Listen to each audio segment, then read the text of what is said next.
एक समय की बात है। किसी राज्य के एक देश में एक राजा और एक रानी रहते थे। उनके एक बेटा था जिसका नाम था ईवान। इस ईवान का एक नौकर था जिसका नाम था काटोमा। जब राजा और रानी की काफी उम्र हो गई और वे दोनों बीमार पड़ गए और उनको लगा कि अब वे कभी नहीं ठीक होंगे, तो उन्होंने अपने बेटे ईवान को बुलाया और उससे कहा, बेटा, अगर हम मर जाते हैं तो हमारे मरने के बाद तुम हमेशा ही काटोमा की सलाह लेना। उसकी सलाह से तुम्हारा भला होगा, तुम खुश रहोगे, और अगर तुम ऐसा नहीं करोगे तो तुम मक्खी की तरह से मारे जाओगे। अगले दिन ही राजा और रानी इस दुनिया से चल बसे। इवान ने उनको दफनाया और उनकी सलाह मानी।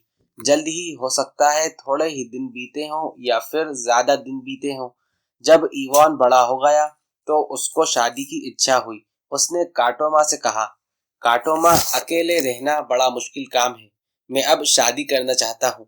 काटोमा बोला, इवान, जिस उम्र में अभी तुम हो उसमें तुमको एक दुल्हनिया ढूंढनी चाहिए। तुम बड़े वाले कमरे में जाओ जहां तुम्हें सारी राजकुमारियों की तस्वीर मिल जाएंगी। उनको ध्यान से देखना, उनमें से जो तुम्हें पसंद आए वह मुझे बताना। उसी से तुम्हारी शादी हो जाएगी। इवान उस बड़े कमरे में चला गया। वहां जाकर उसने सारी तस्वीरें देखी तो उनमें से उसको सुंदर लड़की आंतरा की तस्वीर पसंद आई। वे इतनी सुंदर थी कि वे दुनिया की सब राजकुमारियों से भी ज्यादा सुंदर थी। पर उसकी तस्वीर के नीचे लिखा था, वह जो उसके लिए कोई ऐसी पहेली लेकर आएगा जिसको वह हल नहीं कर पाएगी, वह उसी से ही शादी करेगी, और जिसकी पहेली का उसने हल बता दिया तो वह मारा जाएगा। इवान ने ये पढ़ा और इसको पढ़कर वह दुखी हो गया। वह काटोमा के पास गया और उससे कहा, मैं बड़े कमरे में गया था, वहां मुझे एक सुंदर आंतरा पसंद आई, पर मुझे मालूम नहीं कि मैं उससे शादी कर पाऊंगा या नहीं।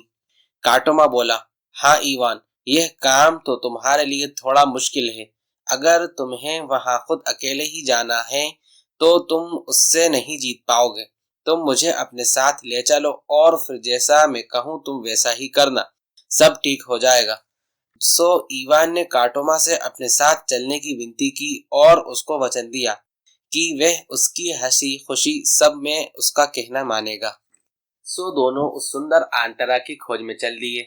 वे एक साल तक चले, फिर दूसरे साल चले और फिर तीसरे साल भी चले।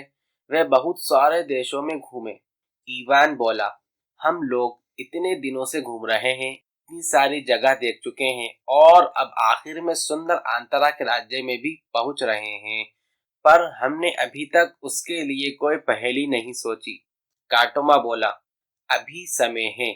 सो वे दोनों चलते रहे कि रास्ते में काटोमा को सड़क पर पड़ा हुआ एक बटुआ दिखाई दिया।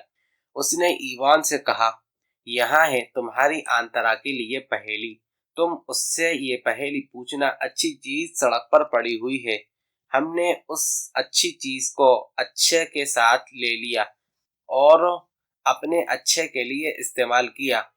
ये पहेली वह जिंदगी भर नहीं हल कर पाएगी, क्योंकि अब तक की हर पहेली उसने अपनी जादू की किताब में देख कर हल कर ली है और उसने लोगों के सिर कटवा दिए। आखिर ईवान और काटोमा आंतरा के बड़े से महल में आए। उस समय आंतरा अपने छज्जे पर खड़ी हुई थी। उसने अपने नौकरों को उससे मिलने और पूछने के लिए भेजा कि वह कहाँ से आए हैं और क्या चाहते हैं। ईवान बोला, मैं अपने बहुत दूर राज्य से सुंदर आंतरा से शादी करने की इच्छा से आया हूँ। उसके नौकरों ने जाकर उसको यह बात बताई तो उसने कहा कि वह ईवान को अंदर ले आए।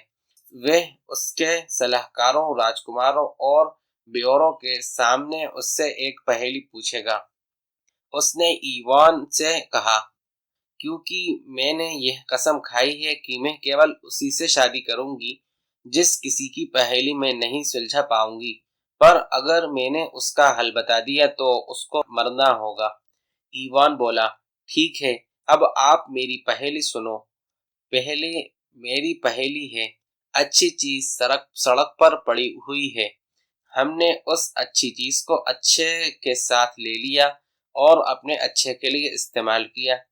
सुंदर आंतरा ने अपनी किताब खोली, पर उसको इस पहेली के बारे में कुछ ही नहीं मिला।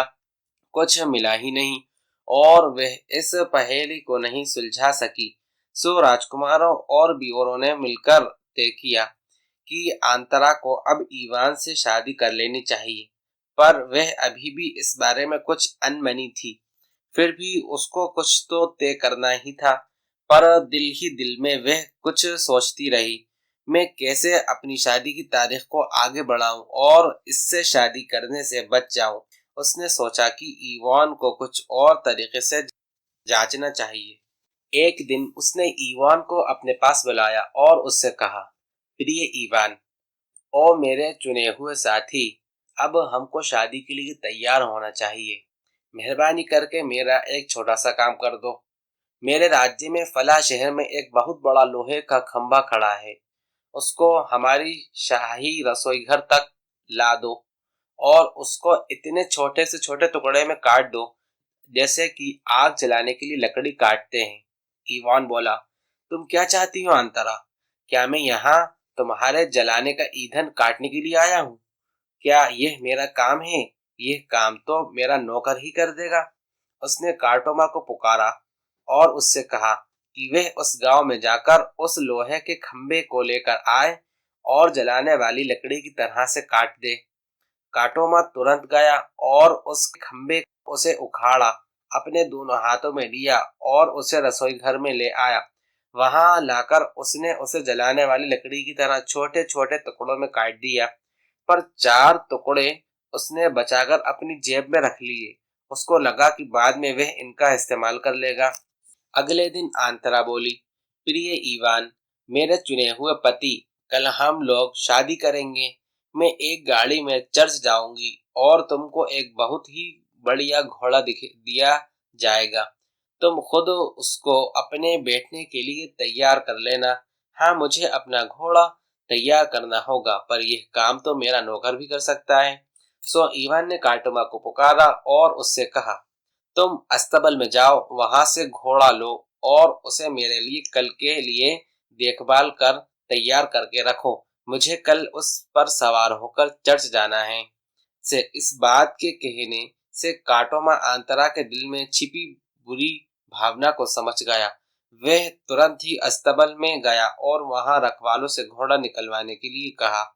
तो 12 सहीसों ने 12 ताले खोले, 12 दरवाजे खोले और 12 जंजीरों से बंधा घोड़ा बाहर निकल कर लाए।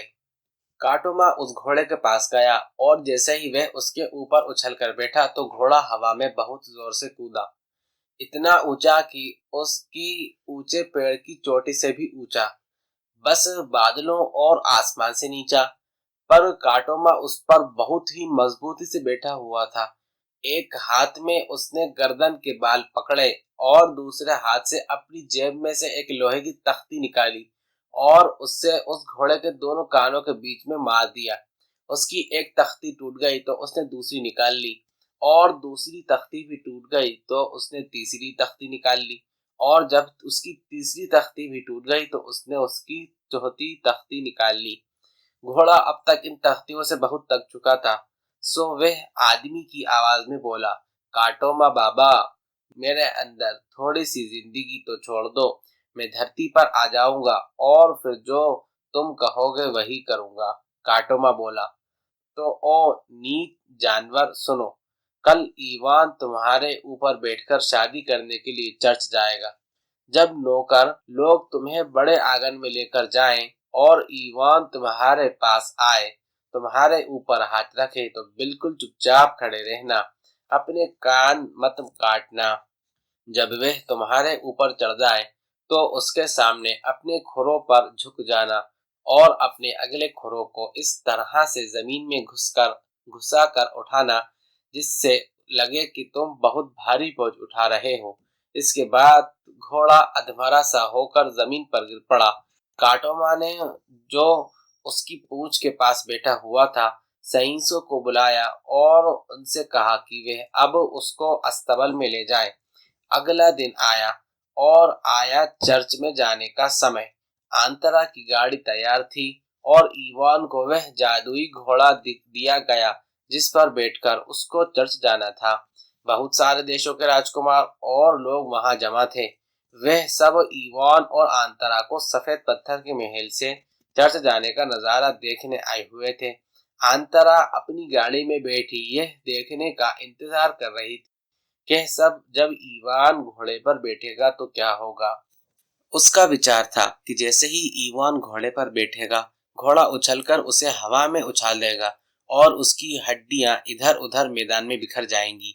इवान घोड़े के पास गया, उसकी पीठ पर अपना हाथ रखा, पर इस पर भी घोड़ा वैसे ही खड़ा रहा जैसे पत्थर का बना हो।